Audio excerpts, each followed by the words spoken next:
gentlemen, and non-binary unicorns, please put your hands and hooves together for the man with all the magic, the man with the real wizardry. It's Neil Trigger!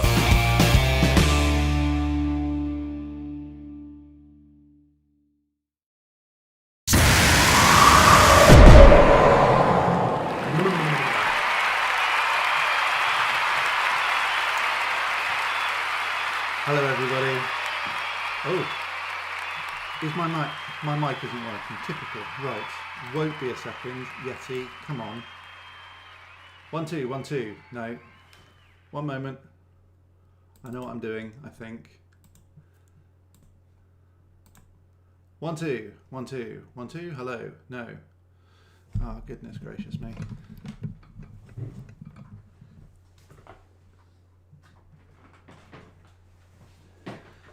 Hello, hello, hello.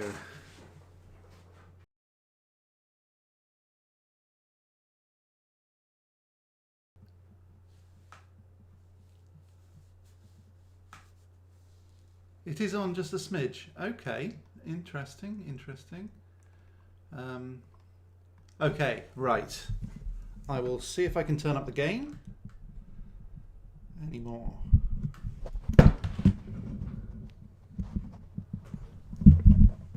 Okay, hopefully, is that any better? Testing, testing, 1 2 3. Maybe I just need to, do I need to speak louder? Is that what I need to do? Let's see if I can do something about that. Okay, hopefully you can hear what I'm going to say now. If not, you might need to turn up your microphones a little bit. I'm also just going to nudge myself over a little bit as well. Cool, you can tell I haven't gone live for a while, can't you? I mean, I went live last week and I accidentally only streamed to members. So if you're a member, it's fine. But if you're not, I apologise. Okay, we've got an awful lot to pack into this show, which I think is awesome. You can hear me. Excellent. Thank you, Kaylee. I really appreciate the feedback because I don't know. And Lynn can hear me as well. Cool. Thank you. Okay. And Laura can hear me really well from next door. Yeah, she's only in the bedroom, which is that way. Okay, so first up, I think we should do a little bit of real... No, we shouldn't. We should do some magical news. It's magic news! Yeah, weird breaking news. Now this is really interesting. I found this really interesting when I found this out yesterday. Scientists at a company called REM Sleep, I think it's called that. I'm pretty sure it's called that. Hey Gryffindor Princess, hi. Been a long time actually. Yeah, so scientists at a company called REM Sleep have done an experiment where they think they may have proven telepathy. Where's my wow button? Don't have one. But yeah, they think they've proven telepathy. It's kind of a slightly strange take on it though. What they've done, they put 2 people to sleep and they induce something called lucid dreaming. Now lucid dreaming is a term for when you're sort of aware of the fact that you're asleep. So you're asleep, you're still asleep. Here you go. Wow. Thank you, Lynn. And thank you, Laura. Yeah, so it's you sort of know that you're asleep and you're sort of awake, but you're still asleep. And in that sort of state, the experimenters gave a set of earbuds to one of the sleepers and they played a word. That sleeper then heard the word in their sleep. That's not a very unusual thing. Experiments have been done where people have been able to do that in the past. What's really interesting though is that sleeper, that one sleeper, repeated that word in his own dream. He dreamed and controlled his dream to visit the sleeper who was another sleeper in another area, another different separate location, all soundproofed, who was also induced into lucid dreaming, who also knew that he was asleep. So we've got 2 sleepers. Both of them know that they're asleep. one of them repeats a word consciously within their dream, and the other person hears it and repeats it when he wakes up. Wow. Right? I think this is amazing. So this is like... I'm just blown away by it. I think this is really, really cool and very promising stuff. Magic Monkey King, hello! Hello, fellow spellcaster. But for real though, I do hope and wish to become a powerful wizard like Doctor Strange and Dr. Fate. I don't know who Dr. Fate is. I do know who Dr. Strange is. But yeah, that would be pretty amazing. If you know how to do it or you can find out how to do it, come on the show. It'll be amazing. But yeah, we're just talking about, at the moment, we think that maybe scientists have proven the existence of telepathy. Now, it's very early stages, it needs to be replicated, but it has been documented at least, and the methodology is all there to be replicated, so it'll be really interesting to find out whether or not it can be replicated under test conditions, and if it can, my goodness, won't that be awesome? So, is telepathy real? Let me know down in the comments. Okay, cool. Let's go back. It's magic news. To the dungeon. Okay, I've got so many updates because I haven't been live for flipping ages. So, I think the first one to tell you about is there's something called Ferdinand. Now, you may not know who Ferdinand is. If you've been following this channel, you might. He's a Halloween decoration that I bought in October of last year. And when I started using him, he's basically a talking skull. So he's a skull and he's got motion detection and all of that sort of stuff, which is very cool in and of itself. It's only £10 from Sainsbury's when I bought it. And when I turned it on and it detected me, he started speaking with an American accent and I didn't really like it. I thought, well, this is in the UK. And so it doesn't seem logical to have an American accent. And nothing against Americans. Love the guys. I'm going over to America next in several months. I do love Americans, but because we're in the UK, it kind of felt out of place. And so I thought, well, I'd really like to replace the voice. So if I start to replace the voice, how do I do that? And then I started thinking, well, okay, I can use a small computer and I can link it up with a hard drive that will have MP3s on it. That in itself isn't particularly difficult, but where it comes a little bit more challenging is adding extra stuff to it. So I didn't just stop there. I didn't just go, okay, well, I'm just going to replace the voice and that'll be that, because that's fairly straightforward. What I did, I linked it up to my smart home so that now it can react to smart home instances, smart home actions or triggers. And so now when anyone opens the door to my man cave, Ferdinand insults them. He says rude, sarcastic, often very funny things, like, oh, look, the chosen one, chosen to be annoying, apparently. He says things like that. The other thing, though, is that I've then taken it to the next level again. So I've gone far further than even I ever thought I would actually do. He now screams at people if they sit in his chair. He moans about the moving portrait talking to him.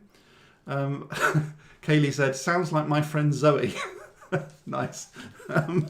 Yeah, so he moans about the moving portrait or the pumpkins being turned on. He makes sarcastic comments about conjuring ice when I turn on the ice maker.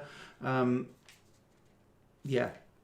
Then, once I did that, I then went to the next level again, because that's what I like to do. I like to see how far these things can be pushed. So I've now got, you know those green exit buttons that you press to exit? I took one of those, I sanded it down to take off the lettering, and then I replaced it with Unleash Dragon. And then I linked it up to a smart home device so that when you press it, it makes all the lights flicker. Most of them go off. Then some of them flicker and look like things are on fire.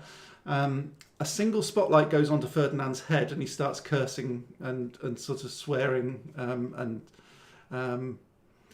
yeah, just like freaking out, I guess, because there's a dragon in the roof.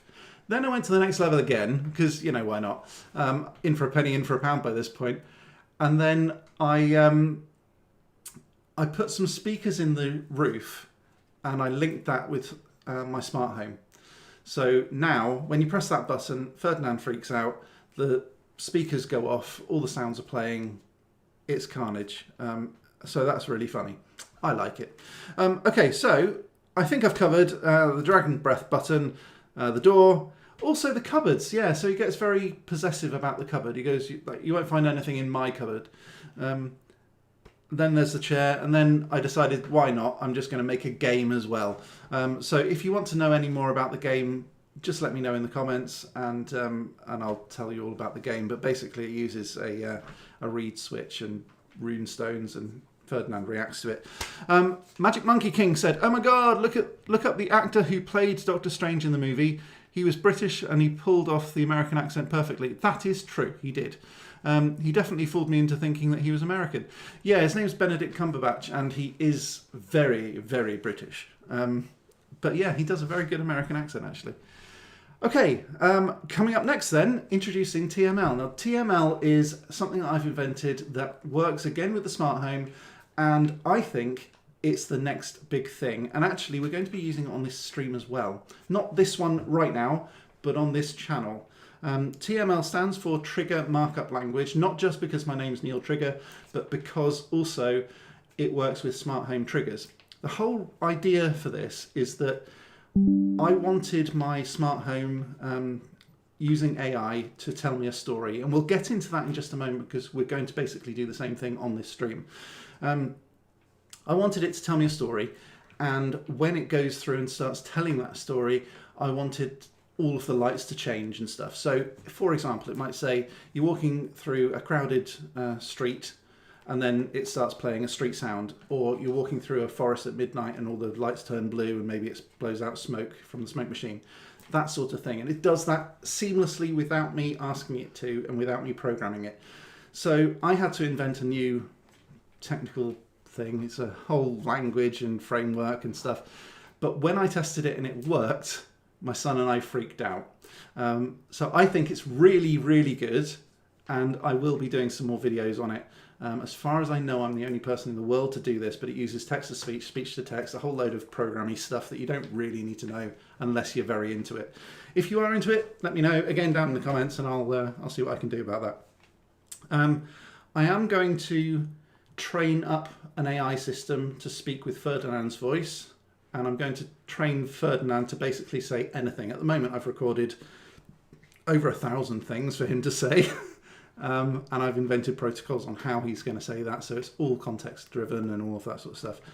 But I'd also like him to pretty much say anything. Okay, if you are here, by the way, I don't just want this to be a monologue. I'm perfectly happy to read comments as we're going through. There's 6 people online, so if you could say hello, that'd be awesome. So yeah, I'm going to train my own AI system based on Ferdinand's voice, and ideally make it available on Patreon as well. I'm going to explain how speech-to-text works and how it will link to the text-to-speech and all of that sort of stuff. Evil vegetables! Yeah, I agree.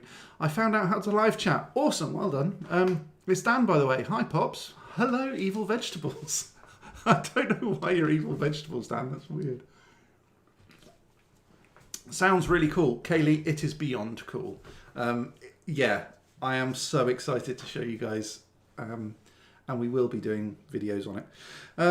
Okay, so I think I've explained all the theory of TML. We've tested it and it does work, and Evil Vegetables will be able to tell you how well it works. So if you could type that, that'd be awesome. And we're making available the TML code and all of that sort of stuff. Again, everyone can have access to it. I want it to be a protocol that everyone starts using because it's really entertaining, fun, great, and all of that sort of stuff. Initially, we're going to put it out on Patreon first, or maybe to members only. I'm not quite sure how that's going to work. Probably on Patreon though. Okay, next up, I'm actually doing a sculpting course at the moment. Very well, it's going to be awesome Tony Stark type stuff. Yeah, it really is like Tony Stark. You sort of say something and it just goes, okay, blah, there's a story, and by the way, we're just embedding all these things into it. So it's really neat. So yeah, I'm doing a sculpting course at the moment. I went to my first sculpting course on Tuesday, and It's basically a monster sculpting course with a film sculptor who's teaching the whole thing. And what I'm going to do is I'm not actually going to tell you what the sculpt is. Should I? No, I'm not going to tell you what it is. But it's really neat, and I'm going to scan the model into a 3D package. So if you've got a 3D printer like I have, it's actually behind me at the moment, then you can print out your own thing that I'm sculpting. And if you've seen some of my videos, I'm not bad at sculpting. I think I'm all right. But because I'm going to be doing this course as well, hopefully it's going to be an awful lot better. I'm really excited to see the results myself. It's coming on really well. I've got another 3 weeks to perfect it. And then I'll release it again on Patreon initially, and then maybe put it on Big Bundle giveaway or something like that. Cybernetic monkey coconuts. Oh yeah. So yeah, we did a one-shot Dungeons and Dragons kind of thing, which we will be doing a bit later on this stream as well. So you'll see what we're talking about. But yeah, cybernetic monkey coconuts. It's there was a whole load of very strange things that the AI came up with, and it worked so well that we just thought we can't keep this to ourselves. We've got to share it. Seriously, it was flipping brilliant. If you can imagine, without programming the computer to do any of this stuff, it knows what your lights and what your devices are, and it then picks up all of that stuff and it starts to do things with it. That is like real wizardry, isn't it? I think that's so cool. You don't have to program your house and it just does stuff for you. Brilliant. So I'm going to combine all of these projects together. So I want to use my 3D skills, because I'm starting to learn how to 3D model and stuff and all of that sort of thing. Once I've done that, and once I've learned how to rig and animate and all of that sort of thing, and I've got a bit of background in that area, I want to make a moving portrait, and I want to render it so it looks like real canvas. I mean, anyone can make an animation, but rendering it to make it look like it's actually paint behind a canvas, that's difficult, or more difficult anyway. So I'm going to do all that. I'm going to render it all. I'm going to make those files again available on Patreon. I know this sounds like an advert for Patreon, but I've got a whole load of stuff that I've been working on quite a lot over the last intervening time. I think I've been offline for about a year and a half. If you know, you know. But yeah, I think I just want to kind of give back to anyone who's come back, because I really appreciate the fact that I've come online. I didn't expect anyone to sort of join, and there's 9 people watching now, so thank you so much. And if you are here, say hello in the chat, and if I haven't already said hello, then I'll give you a shout out. Okay, and then also, because we haven't done this before, I don't think, there's something called the Shiver, which I think I might have mentioned briefly, sort of, a long time ago. And it's a 3D, well, no it isn't. It's a machine, and you can 3D print it because we've got all the files to 3D print it. And we've also now got a 3D printer.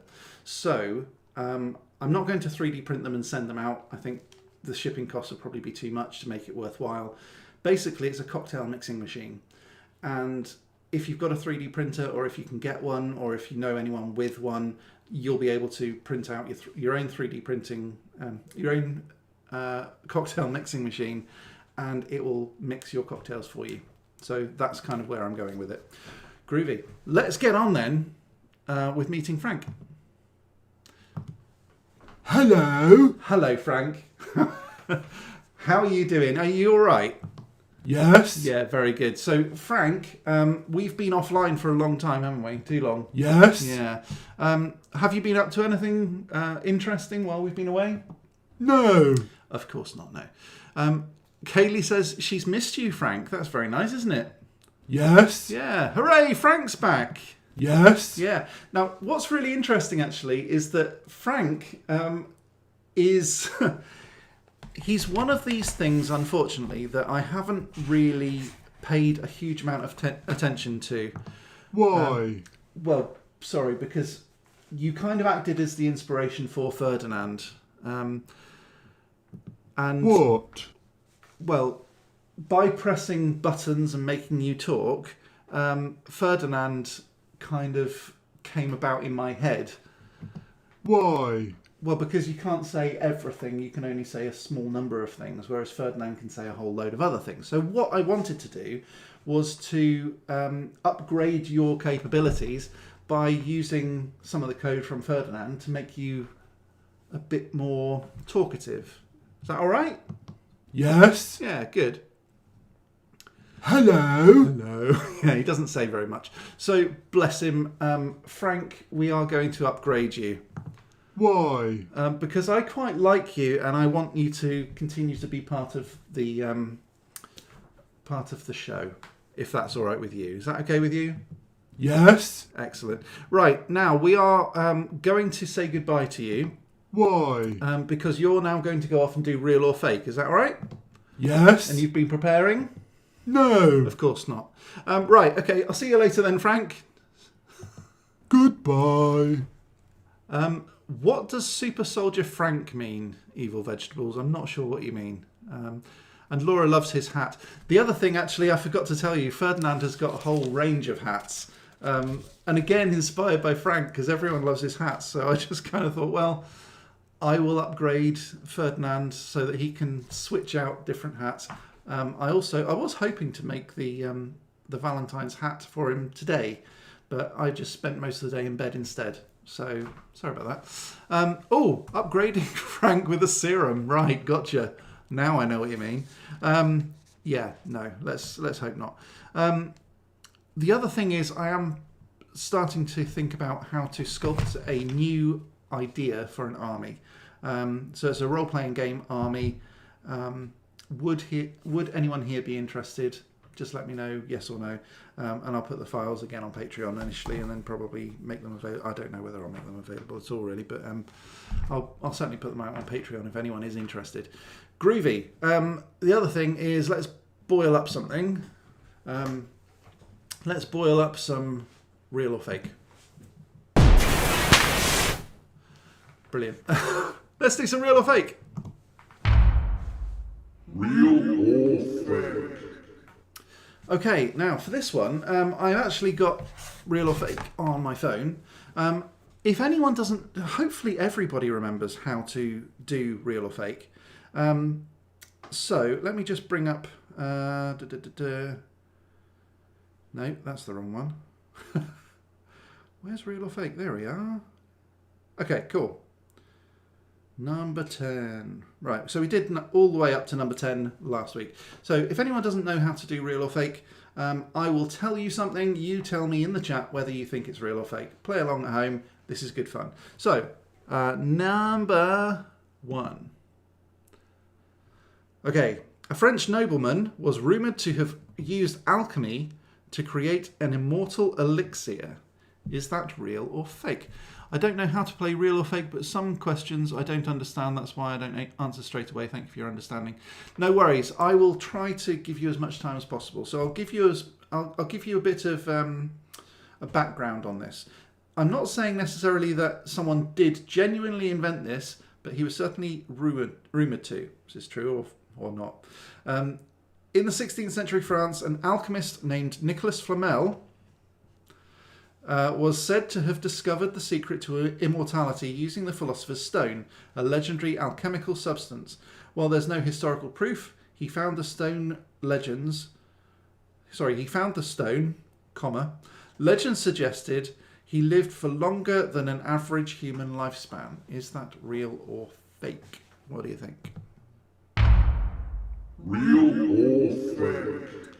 Okay, I don't think anyone has got this one wrong. So Lynn is saying real, Laura is saying real, and Kaylee is saying real. And also, what is really nice is that Laura and Kaylee also put the number 1 against it. And Gryffindor Princess has also said real. And the answer is... This one is actually real. Really? Yeah.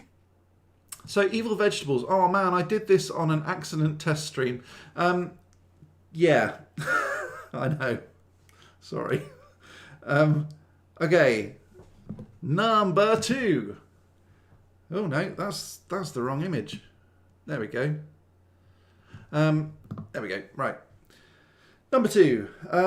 The tarot deck was originally invented as a form of ancient magic to predict the future. But is that real or fake?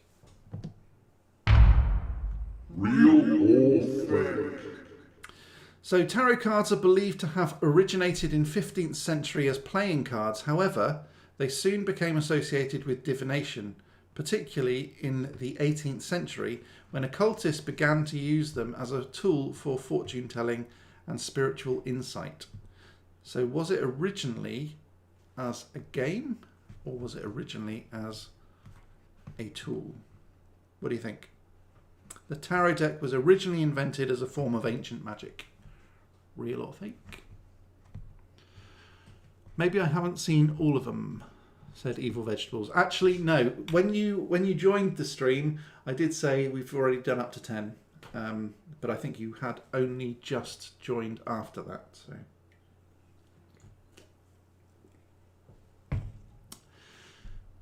So was a tarot deck originally invented as a form of ancient magic to predict the future? It's actually... I'm afraid it's a stinking fake. Absolutely not. No, tarot cards were not originally invented as a form of telling the future. It was actually originally a game. I don't know how to play it, but yeah, it was originally a game. And then it was used by occultists to adapt later. So sorry about that. Okay, number 3. A family in Scotland was haunted by a ghost that could cast spells, apparently. But is that real or fake? Real or fake? So this is number 3. A family in Scotland was haunted by a ghost that could cast spells. The MacDougall family of Scotland were said to have been haunted by a ghost known as the Spellcaster. The ghost would reportedly cast curses on the family, causing objects to move and strange weather patterns to surround the house. The family was eventually forced to leave their ancestral home and no trace of the ghost was ever found. Is that real or fake? What do we think? 5, 4, 3, 2, 1. All phases complete. Ooh. So Laura is saying it's real. Lynn is saying it's fake. Gryffindor Princess Golden Owl says it's fake. And Kaylee says it's real. Very split on this one. That's interesting. I'm afraid it's a stinking fake. Absolutely not. But to those of you who did get it right, well done. Okay, where are we? We are number 3. Cool. Number 4 then. A lost city in South America is said to be cursed by a powerful ancient magic. The lost city of El Dorado, often linked to powerful ancient magic in myths, is said to have been cursed by the gods. Some expeditions into the Amazon in search of the city have ended in mysterious disappearances and strange phenomena, fueling the cursed legend. Is that real or is that fake? What do we think? Real or fake? Kaylee's saying, my skills in this game have not improved.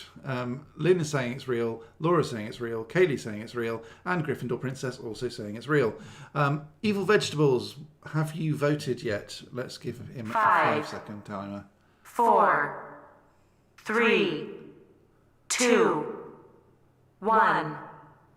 All phases complete. And this is, I don't think I've fooled anybody on this one, yes. This one is actually real. Really? Yeah, actually, that's interesting, isn't it? El Dorado is back. The British soap opera El Dorado, famously an absolute flop in the 90s and early 2000s, is back.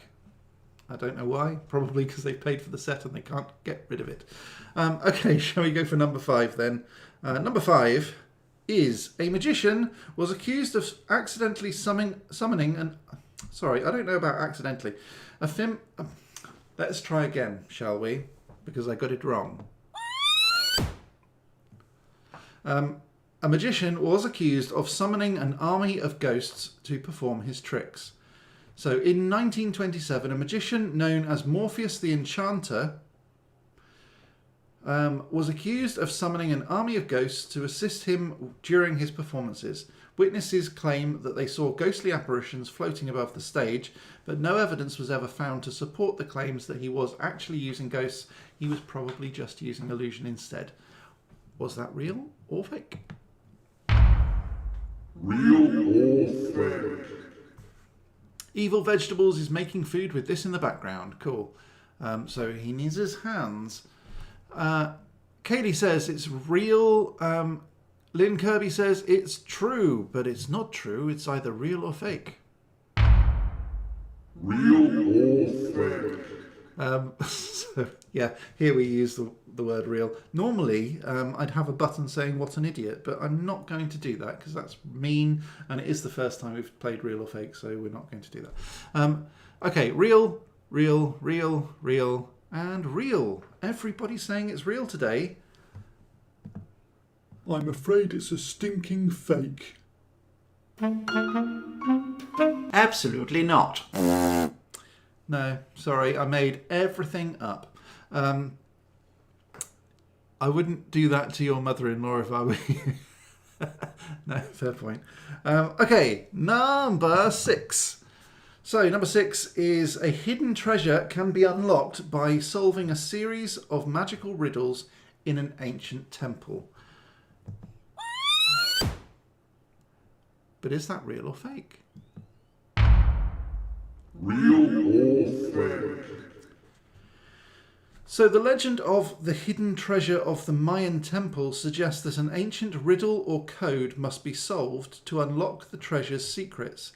Many explorers have attempted to decode the mysteries of the temples, although no treasure has ever been found, and no one has been able to decode it. Is that real or fake? Sorry, I didn't hear the question. I'm really sorry.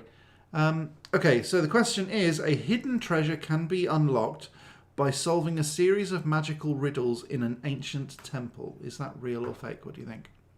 Where are we now? We're number 6. So Kaylee's saying it's fake. Laura put her thumbs down, probably to don't be mean to Lynn. I apologise. Laura's saying that number 6 is real. Kaylee's saying it's fake. And I think that's where we are at the moment. Right, okay, let's give a 5-second countdown. 5, 4, 3, 2, 1. All phases complete. Lynn's not going to answer. She's sulking. I apologise, Lynn. I'm so sorry. Love you, really. Okay, so we've got fake, real, and fake. But actually... This one is actually real. Really? Yeah, so the ancient hidden treasure of the Mayans is said to be hidden behind a code of some sort that no one can decipher. If you can, there's probably quite a lot of money in it for you. So, yeah, whether or not it's actually there, I don't know. But so it goes that, yeah, lots of people have tried to decode it. No one can. Laura's clapping, and she says, I'm. Thank you for that. That's great. Number 7 then.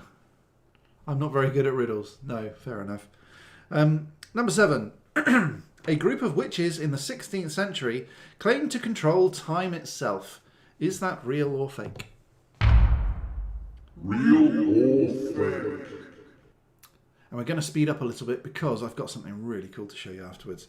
A coven of witches in medieval Europe, known as the Temporal Sisters, supposedly mastered the art of controlling time. They were said to use potions and spells to alter the flow of time. However, no historical records or evidence of such witches actually exist. Is that real or fake? What do we think?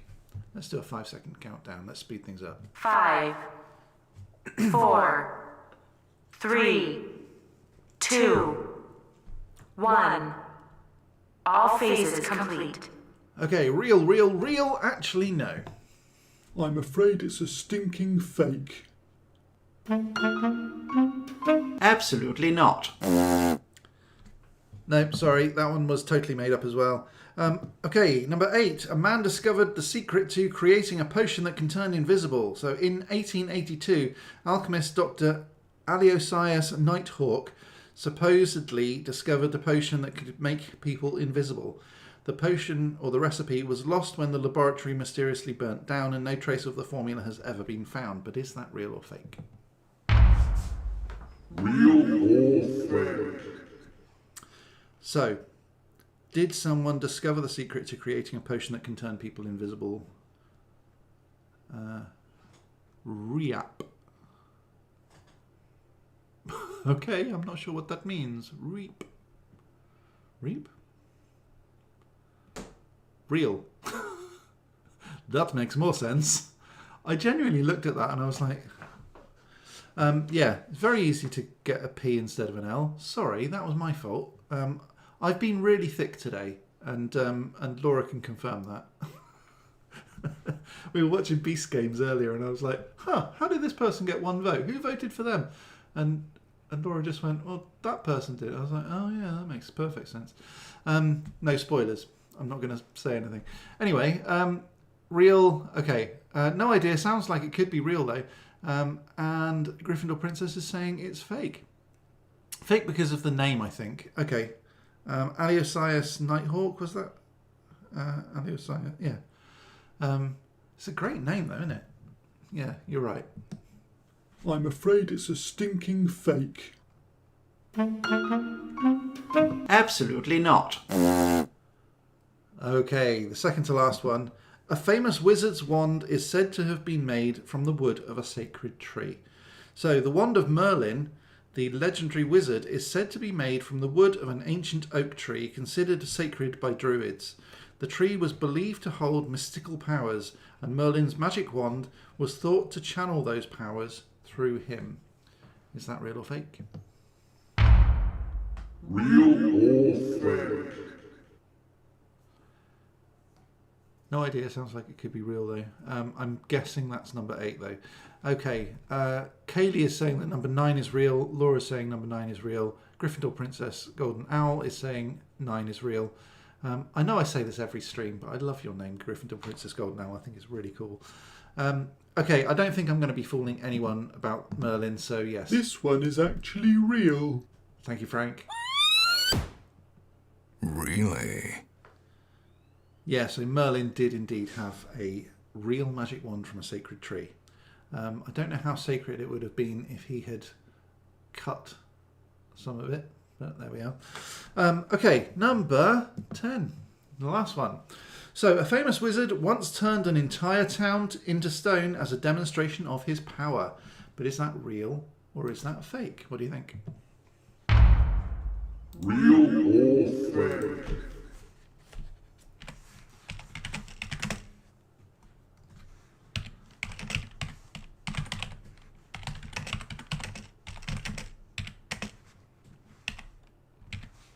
Okay.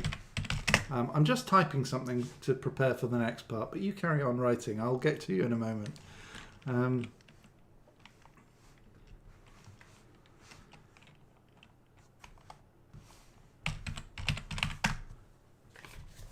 Okay. Right. Let's go back to there. Right. So 10 is fake. 10 is fake. Typey. Yeah, sorry about that. Evil vegetables. I know. It's not great, is it? Okay, typey, and I want to believe it's real, but it's fake. So, did or did not in 1957, a wizard, Argus the Great, allegedly turned the entire town to stone as part of a magical demonstration. The people were said to be frozen in time, but no records or remains of the town exists. And yeah, no. I'm afraid it's a stinking fake. Absolutely not. I don't think it's a massive surprise to anybody that that is actually, no, utter nonsense. Right. Next up. That was real or fake. Thank you very much for playing. Real or fake? We all do magic, Monkey. Yeah, I know. We definitely... We would like to believe that something like that were possible, but no, it's just not. Okay, next up, on Real Wizardry. We haven't done this before, so it's a bit of an experiment, but what I want to do is to use some of the things that have happened in the intervening time since I was last live to now to offer something new. So what I wanted to do was to start telling a bit of an adventure, I suppose. If anyone's done any roleplay gaming before, this is how to do it, sort of. Using AI, we're going to get artificial intelligence to create something using ChatGPT, and then you can all tell me whether we do something or not do something or whatever. So you can be part of the adventure. When I did this with my son, Evil Vegetables, it was very, very funny. We were laughing all day. So I'd like to try something with you. What I'm going to do, I'm going to start out by sort of reading the synopsis, reading the story, I suppose, and then you can tell me what to do next. Okay? We all down with that? Cool. So it's called The Legend. Legends speak on an island of lost time. Verith, the Shattered Isle, home to a once powerful sorcerer, was torn apart by devastating arcane wars. Now the island exists in fragmented reality, drifting between dimensions, and ships that stray too close to this island are swallowed by mist, their crews vanishing without a trace. Now you have been drawn to Verith, whether by fate, accident, or unseen force, and your journey begins on the shore of a land where magic warps reality itself. So that's kind of the premise, right? Now, we have to work out, first of all, who we are and all of that sort of thing, and then you can tell me what to do next, and it should be quite fun, I hope. So our ship crashes upon a jagged black rocks, torn apart by an unnatural storm. The island looms ahead. Veiled in an eerie, shimmering mist, we awake on a shore of silver sand, the waves whispering in a language you almost understand. Nearby, ruins of an ancient watchtower stand half buried in the sand. A flickering blue flame hovers over its peak, an invitation or a warning. What do we think? Strange bioluminescent creatures scuttle in the jungle beyond, their eyes glowing with unnatural intelligence. You step forward, the air shimmers, and a voice echoes in your mind. Welcome, lost one, the trial begins. What do we think? What do we do next?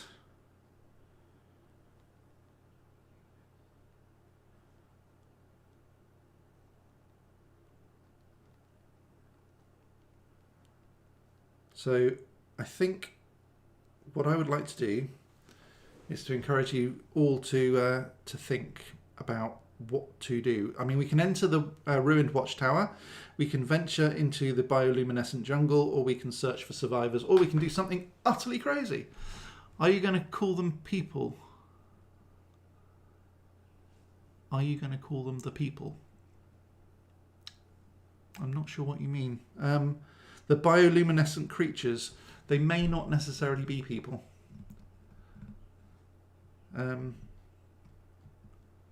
But yeah, what we could do... right, let me just recap what we've just said. Welcome, lost one, the trial begins. Oh,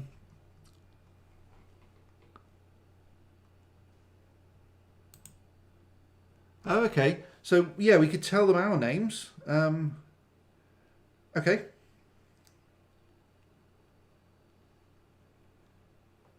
We tell them our names. So, Lynn, Laura, Evil Veg,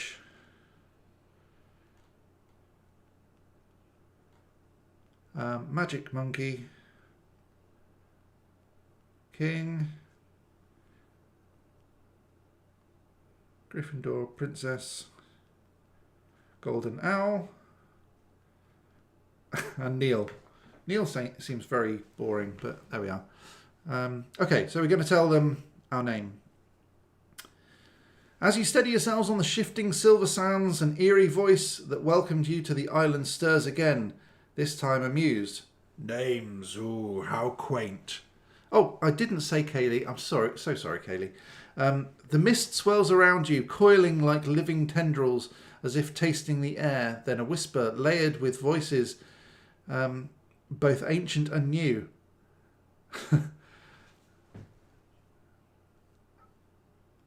Say this again with Kaylee too. Sorry, Kaylee. I thought I had. I apologise. Lynn, light upon the water. Laura, the one who walks between. I'm not quite sure what that means. Kaylee, the storm yet to break. Evil vegetables, twisted roots of fate. Magic Monkey King, bearer of the trickery's crown. Magical Gryffindor Princess Golden Owl, winged guardian of fire and wisdom. Neil, the unseen hand. Well, I think I'm the only one that is seen, actually. I'm on the... never mind. Shaping what is to come. Well, I am shaping what is to come. They are correct. The air hums with energy as the voice shifts, growing distant, almost thoughtful. Your names are now bound to the isle. It will remember you. Ooh, exciting. Lightning flashes. The watchtower's blue flames flare and the jungle rustles. The tide pulls back farther than it should. Then... all at once, a deafening silence.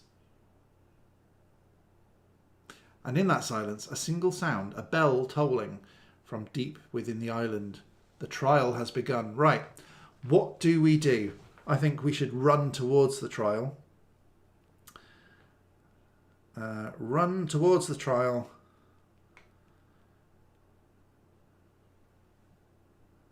Shall we skip? Because I think... running might be a bit boring.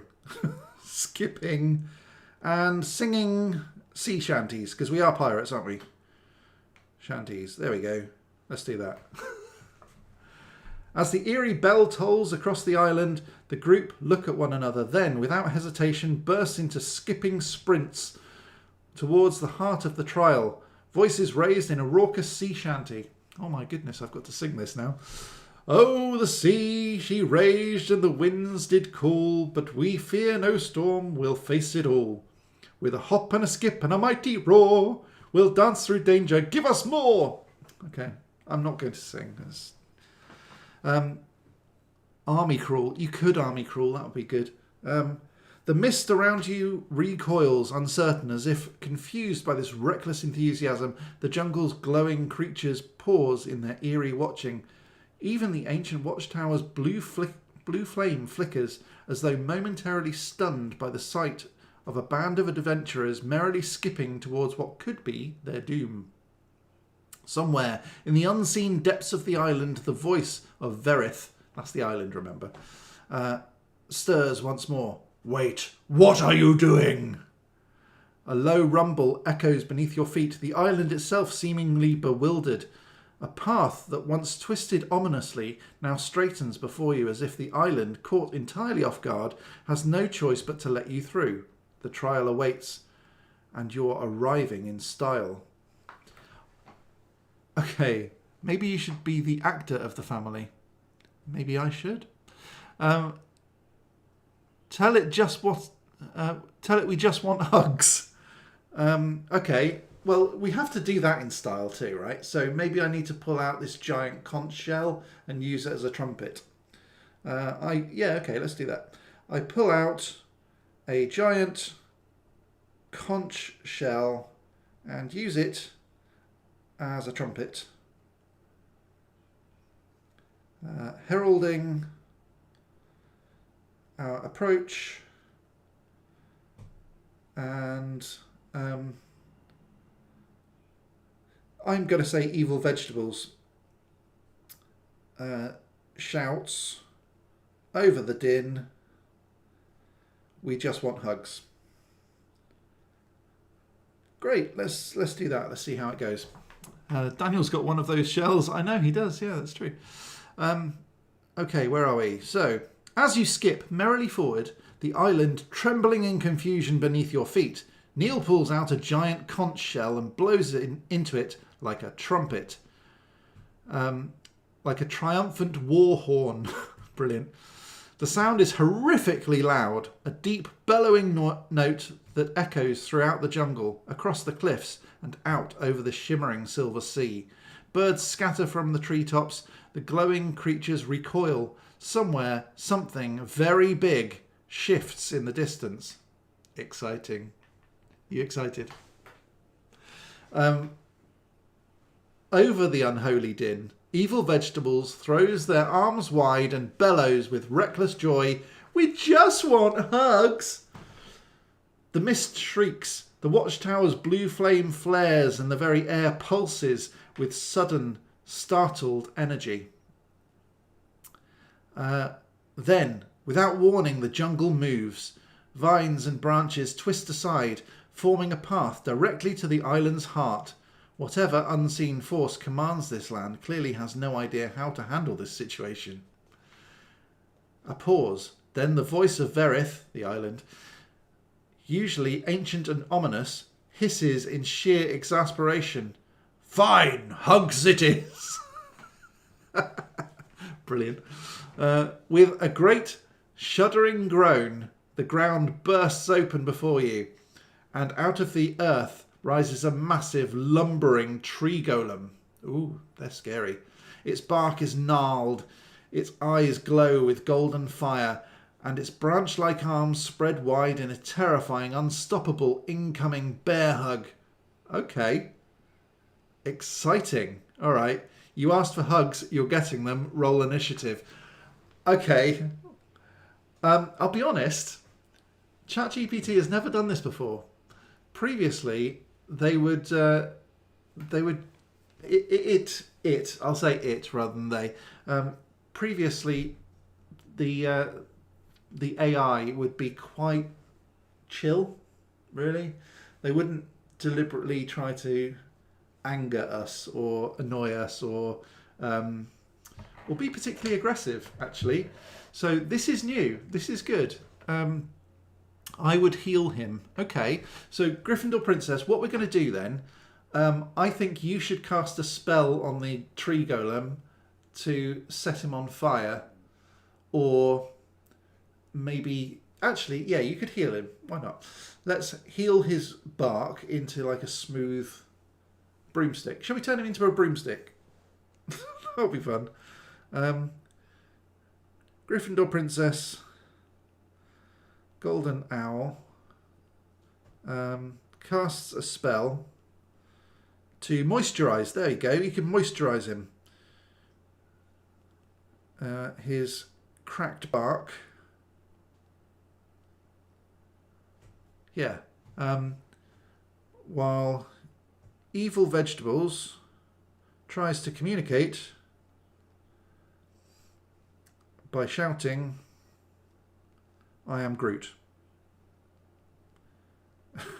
Okay, let's give that a go, see what happens.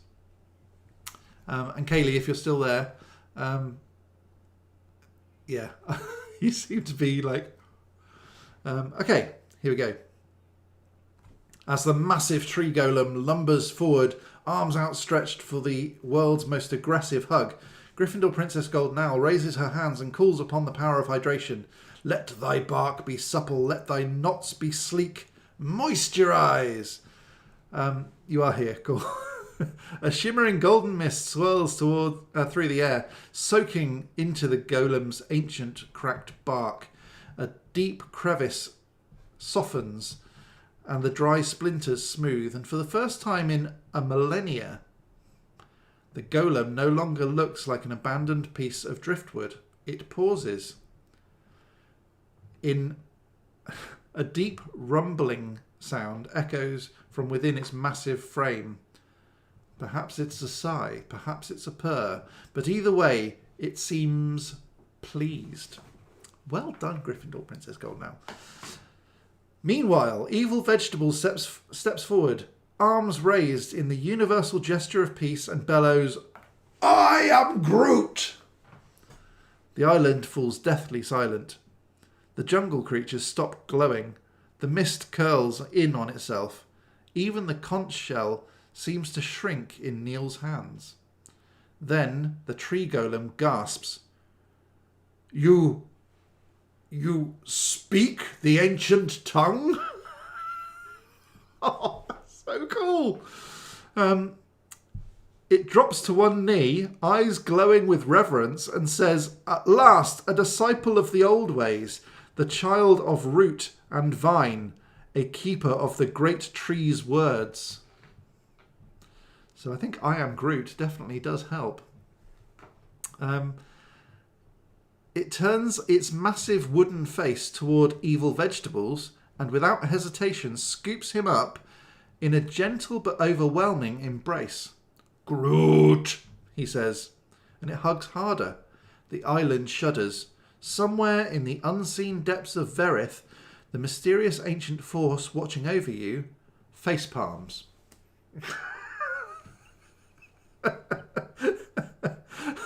Okay, so what do we do next then, chaps and chapettes? Okay, I think we need to sort of go on to the trial. Neil asks the golem to transport us all to the trial like a big wooden bus. Yeah, let's do that. Still firmly locked in an overwhelming hug with Evil Vegetables, the massive tree golem blinks its glowing golden eyes as Neil steps forward, brushing splinters off his shoulder. "Right, mate," Neil says, because, that's how I speak, apparently. Clapping the golem's sturdy bark, "If you're done crushing my mate into organic mulch, how about putting those massive tree trunk arms to use and give us a lift? Take us to the trial like, I don't know, a big wooden bus." The golem freezes. It slowly looks down at its own enormous arms, then at its sturdy bark-plated back, and its glowing eyes flicker in realization. "A tree bus," it rumbles, deep voice filled with awe. A pause, and then the golem throws its massive arms in the air, shouting to the heavens, "I am transportation!" "I'm a tree, Dad. He is my son." Yeah, maybe. Without warning, vines burst from the jungle, weaving themselves into sturdy seats along the golem's back. Large leafy canopies unfurl like a roof, shielding the group from the sun. Wooden handles grow from its sides like something between a roller coaster restraint and a very questionable public transport setup. The tree bus crouches low, and in a deep voice he rumbles, "All aboard the Groot Express. Next stop, the trial." Well, that's exciting. Kaylee climbs in first, testing the vine seat with a raised eyebrow. Lynn hops in, bouncing excitedly. Magic Monkey King swings up effortlessly, claiming a spot at the front. Gryffindor Princess Golden Owl takes the fanciest looking seat, adjusting her robes. And Evil Vegetables, still mid-hug, is deposited gently into his seat like royalty. Neil, however, standing at the front, nods in satisfaction and then boards. Then, with a deep rumbling stomp, the massive wooden bus tree golem thing starts running through the jungle. So hold on tight, chaps. Trees part, earth shakes, and the wind howls past your ears as the Groot Express barrels forward at breakneck speed, carrying its passengers straight towards the heart of the island. Somewhere deep within Verith, the ancient unseen force watching over you lets out a long, exhausted sigh. This was not how the trial was supposed to start. Laura, you're on board, surely? I did tell them.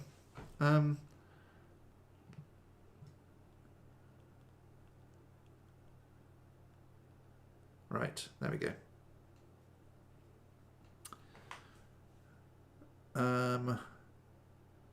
Yeah, so, okay, Laura swings up onto the bus like she's done this 100 times before. adjusting her seat with a level of dignity that almost makes riding the sentient tree bus seem normal. The golem immediately recognises her presence, bowing its mighty wooden head slightly mid-stride. Ah, the one who walks between has arrived. Yeah, I don't know why it forgets things sometimes. But there we are. You were definitely there. Why does she get a title that actually makes sense? I'm not sure that she does, but there we are. With a final mighty leap, the tree bus launches itself off a ledge, lands with a deep boom, and skids to a stop perfectly at the entrance of the trial. Vines unfurl, offering a dignified disembarkation, and the golem turns its glowing eyes slowly towards you all. This is your stop. The unseen force watching over Verith groans audibly. Finally. Okay. So we are here at the trial. I shout into the voice, come and have a go if you think you're hard enough.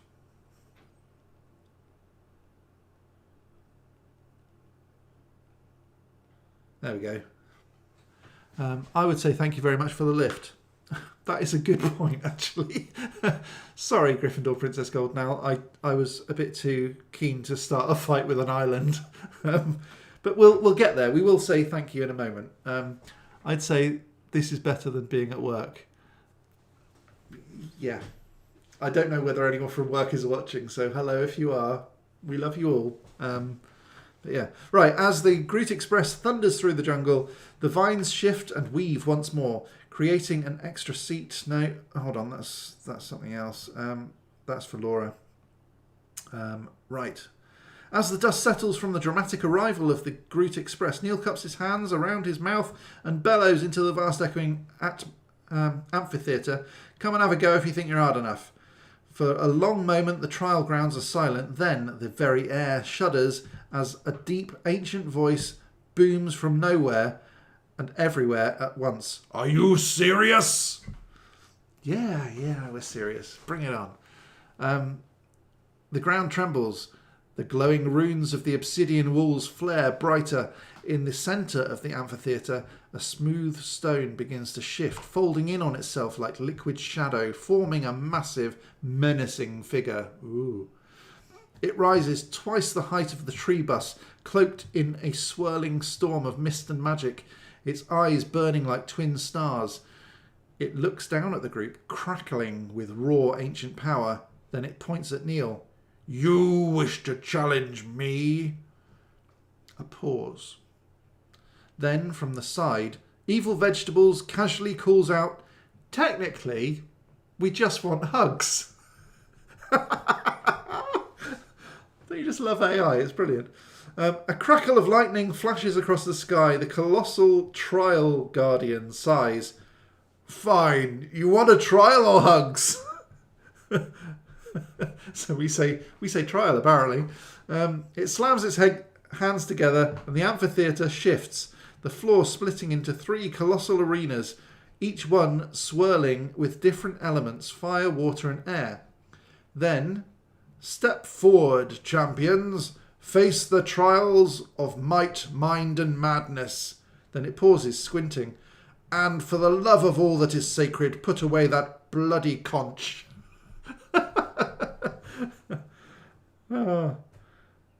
I'll keep my conch out. It's the shell. It's the conch shell. For now. But Gryffindor Princess, because I want to thank the tree, right? Thanks the tree. Right, what do we do next? Heading off now, but it's been fun. Hope it goes well. Kill me off in a cool way. All right. Right.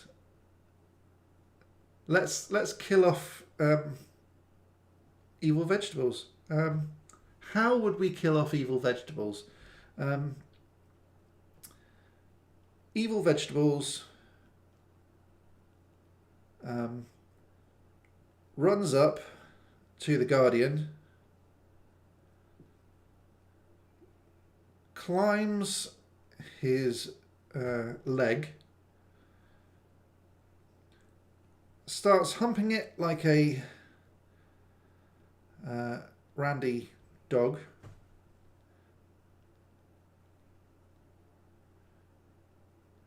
and blows the conch shell loudly in his ear. Now, if that doesn't kill Evil Vegetables off, someone could hit him over the head with a pumpkin. Oh, that would have been quite good too. I like that. But if that doesn't kill off Evil Vegetables, then I don't really know what will. As the Trial Guardian looms, crackling with raw energy, Neil casually keeps his conch out, giving it a little spin in his hand. Meanwhile, Gryffindor Princess Golden Owl, ever the picture of regal grace, as she is, places a hand on the mighty tree bus bark. You have served us well, noble one. May your roots grow deep and your branches grow strong. The golem visibly preens himself, its leafy canopy puffing up slightly like a proud houseplant, getting his first drop of sunlight. But before anyone can process this touching moment, Evil Vegetables acts stupid. So he launches into action. With a terrifying agility, he sprints towards the Trial Guardian, scrambles up his massive leg like a deranged squirrel. That checks out.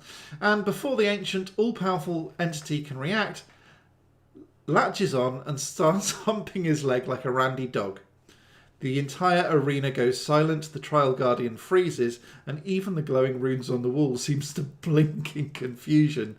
Then, in an act of pure unhinged defiance, Evil Vegetables rips out Neil's conch shell from his hand and blasts it directly into the Guardian's ear. The sound is unholy. A deep demonic bellow reverberates through the amphitheatre, shaking the very foundations of the trial grounds. Somewhere in the distance, an entire flock of birds explodes from the treetops, startled out of existence. The Guardian staggers. What in the seven hells? Dang it, gotta go. Oh, that's a shame. Okay. Me and my parents got invited to some dinner party and I have to go. Talk to you all later. No worries. Thank you very much for watching Magic Monkey King, and please do come back to find out how this worked out. So, the Tree Guardian violently shakes his leg, trying to dislodge its extremely unwanted passenger. The ground trembles, the air pulses with energy. Somewhere deep in the heart of the island, the ancient force known as Verith watches in absolute cosmic disbelief. I think probably comic disbelief, but there we are. It takes a long, weary breath and mutters to itself, I hate them. I hate them so much. Let's say kill off Evil Vegetables in a comic way. There we go. Got to tell it what to do, right? Oh, Kaylee's going to go. Oh, no. Okay. Going to have to shoot as well. Sorry, got people around and it's super noisy here. Hope you live... you're live more often again now. Oh, thank you very much. It's very kind. There we go. Right. We're almost done. As Evil Vegetables continues their relentless humping assault on the Guardian, things take a dramatic and somewhat hilarious turn. With a mighty roar, the Evil Guardian shakes his leg so violently that Evil Vegetables goes flying off into the air like a rag doll, the conch still blaring in his grasp. He spins uncontrollably, arms and legs flailing, and the sound of the conch growing higher and more distorted with each twist. The whole arena watches in suspended disbelief as Evil Vegetables sails through the air, over the amphitheatre, and with a horribly cosmic noise, splats. They land smack in the middle of a pile of soft, mushy pumpkins. Interesting, pumpkins. That just so happen to be scattered conveniently at the edge of the arena, clearly set up for dramatic effect. For a moment there is utter silence, then Evil Vegetables pops out of the pumpkin pile, covered head to toe in gooey pumpkin innards. He blinks and looks around the group and gives a thumbs up, completely unfazed by the absurdity of the situation. That's one way to go, right?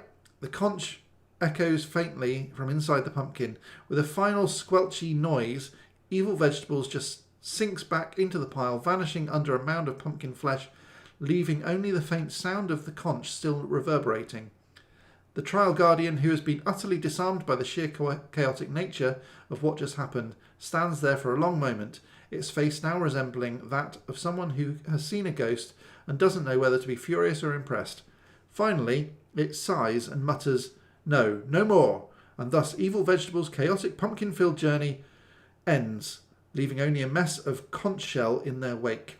So he's actually, he sort of survives the initial fall, goes into the pumpkins, squashes them, and then by the sounds of it, he drowns in pumpkin. That's nice.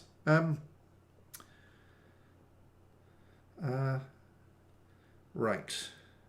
I think we need to end the stream now because it is just after 7 and I want to have some food. But, right, Evil Vegetables is dead.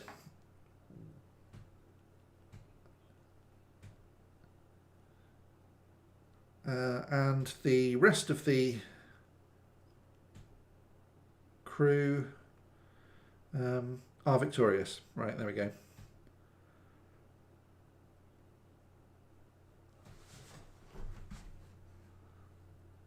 Okay. As the final squelchy noise of Evil Vegetables vanishes into the squashy pumpkin pile fades away, the rest of the group is left standing in the aftermath, stunned but totally unharmed. The trial guardian, its cosmic patience having reached its limits, takes a deep breath. "You know what?" it grumbles, shaking its colossal head. "I had hoped for some kind of respectable trial, but I suppose I'll have to call it here." With a sudden blinding flash, the vast arena seems to freeze and the stone walls shimmer like a mirage. The trial guardian looks down at the party and, though its voice still rumbles with immense power, there is a slight twinge of begrudging admiration. "You lot actually made it, without doing whatever ridiculous thing Evil Vegetables was trying to do. Congratulations." It slumps into an uncharacteristically deflated posture, clearly exhausted from dealing with the sheer absurdity of the situation. Meanwhile, the rest of the crew, victorious in their unconventional way, looks around the scene of the defeat and the chaos that Evil Vegetables has left behind. The air buzzes with relief, and the conch still squeals faintly from the pumpkin pile, as though laughing at its own absurdity. Gryffindor Princess Golden Owl pats Neil on the back, giving a sly grin. Well, that was an experience. Magic Monkey King lets out a triumphant screech and does a backflip, landing on Neil's shoulder with a flourish. I suppose he's a monkey, so fair enough. Kaylee folds her arms, grinning at the now defeated trial guardian. "I'll take that win," she says.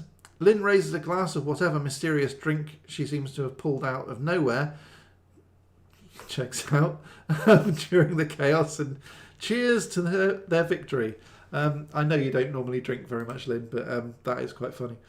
But then they all turn to the pumpkin pile where the soft, gooey mess remains, still sloshing faintly, and Evil Vegetables, no longer making any noise, is now truly dead, a victim of his own chaotic energy, having gone down the most ridiculous of ways. The trial guardian sighs once more. "Fine, the trial is over, you've passed, even if you don't exactly do it in the traditional way." What about Laura, though?